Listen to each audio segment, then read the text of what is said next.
નવસારી જિલ્લામાં પડેલા કમોસમી ભારે વરસાદે ખેડૂત વર્ગ પર ત્રાસ વરસાવ્યો હતો, પરંતુ સાથે સાથે મુખ્ય પાક ગણાતા એવા ડાંગર આ વરસાદથી સૌથી વધુ અસરગ્રસ્ત થયો છે. કાપણી માટે તૈયાર ઊભેલો પાક પણ પાણીમાં ભીંજાઈ જતા ખેતરમાં જ ઢળી પડ્યો હતો. તો બીજી તરફ જે ખેડૂતોએ કાપણી કરી નાખી હતી તેમને પણ રાહત ન મળી હતી. પહેલેથી કપાયેલો ડાંગરનો પાક જે હતો તે પાણીમાં પલળી જતા પૂરેટિયા પણ નષ્ટ થઈ ગયા હતા. આખા જિલ્લાના ઘણા વિસ્તારોમાં ખેડૂતોને જે ભારે નુકસાનીનો સામનો કરવો પડી રહ્યો છે.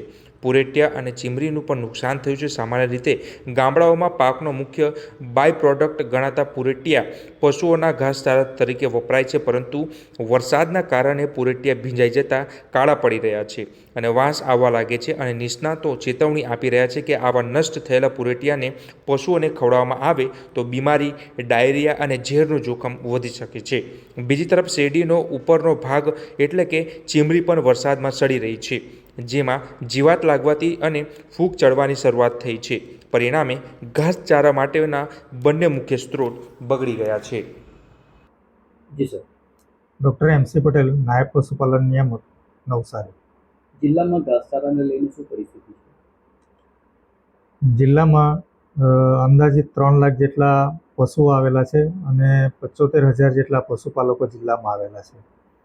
હાલમાં કમોસમી વરસાદના લીધે જે ડાંગરનો પાક બગડી ગયેલ છે, જેના લીધે પશુપાલકો પોતાના પશુઓ માટે ડાંગરના પૂરેટિયા પશુઓના ખોરાક તરીકે ઉપયોગ કરતા આવેલા છે. તો એ ડાંગરના પૂરેટિયા પણ બગડવાની પૂરેપૂરી સંભાવના રહેલી છે. ડાંગરના પૂરેટિયા જો બગડી જાય તો તેના વિકલ્પ તરીકે આપણે શેરડીની ચીમડીનો ઉપયોગ પશુપાલકો પશુઓના ખોરાક તરીકે કરી શકે છે. આ ઉપરાંત અન્ય જે પાકો થતા હોય તો તેની આડ પેદાશનો પણ પશુઓના ઘાસચારા તરીકે આપણે ઉપયોગ કરતા આવેલા છે અને પશુપાલકો કરી શકે છે. જો પશુપાલકોને પશુઓના ઘાસચારો જો વાવવો હોય એમના ખેતરોમાં, તો પશુપાલન ખાતા દ્વારા મફત બિયારણ કિટ્સ આપવામાં આવે છે. તો જે તે પશુપાલકો નજીકના પશુ દવાખાના ખાતે જઈને એ મફત બિયારણ કિટ્સનો લાભ લઈ શકે છે અને પોતાના ખેતરમાં મફત બિયારણ કિટ્સ વાવી શકે છે. જો અછત સર્જાય તો શું નિરાકરણ આવી શકે? જો ઘાસચારાની અછત સર્જાય તો અત્રેથી જિલ્લાના માનનીય કલેક્ટરને જાણ કરવામાં આવશે અને એ જાણ કરવામાં આવ્યા બાદ અછતમાં જે કાર્યવાહી કરવાની થાય એ કાર્યવાહી માનનીય કલેક્ટર મેડમ દ્વારા કરવામાં આવશે.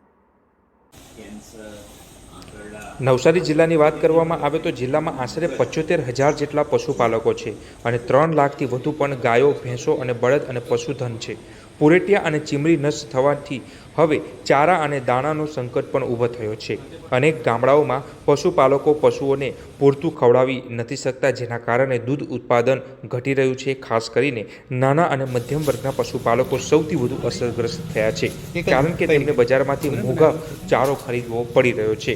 ચારો ઘટતા બજારમાં તેનો અભાવ સર્જાય છે. ઘાસચારો, લીલો ચારો, શુદ્ધ સૂકો ચારો, કપાસનો ખોળ, ચીમરી, મકાઈ દાણા અને અન્ય પશુ ખોરાકના ભાવમાં અચાનક ₹1,000 સુધીનો વધારો જોવા મળી રહ્યો છે.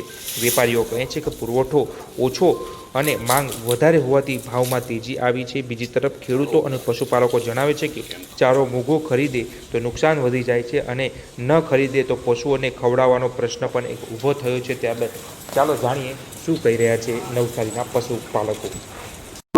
મારું નામ મુનાફ કાપડિયા, કેવડી ફરિયા મુકામે મારો એક તબેલો છે અને આજે ખરેખર એક આનંદની વાત છે કે પશુપાલકોને પણ આજનું મીડિયા એમની તકલીફ જોવા માટે આવ્યું છે. તો આજે આપના માધ્યમ થકી સરકારશ્રીને ખાસ વિનંતી કે અમો પશુપાલકોને જે આ કમોસમી વરસાદ અને માવઠાનો જે માર પડ્યો છે અને અસહ્ય ભાવ વધારો, જે લીલું ચારો છે, સૂકો ચારો છે, અમારા જે કપાસનો ખોળ છે, તુવર ચૂની છે, આ બધી જ વસ્તુની અંદર અસહ્ય ભાવ વધારાને કંઈક નાથવાના સરકારશ્રી પ્રયત્ન કરે અને હમો પશુપાલકોને સસ્તા ભાવે આ દાણ અને આ સૂકો ચારો, લીલા ચારાની કંઈક વ્યવસ્થા કરવામાં મદદરૂપ થાય.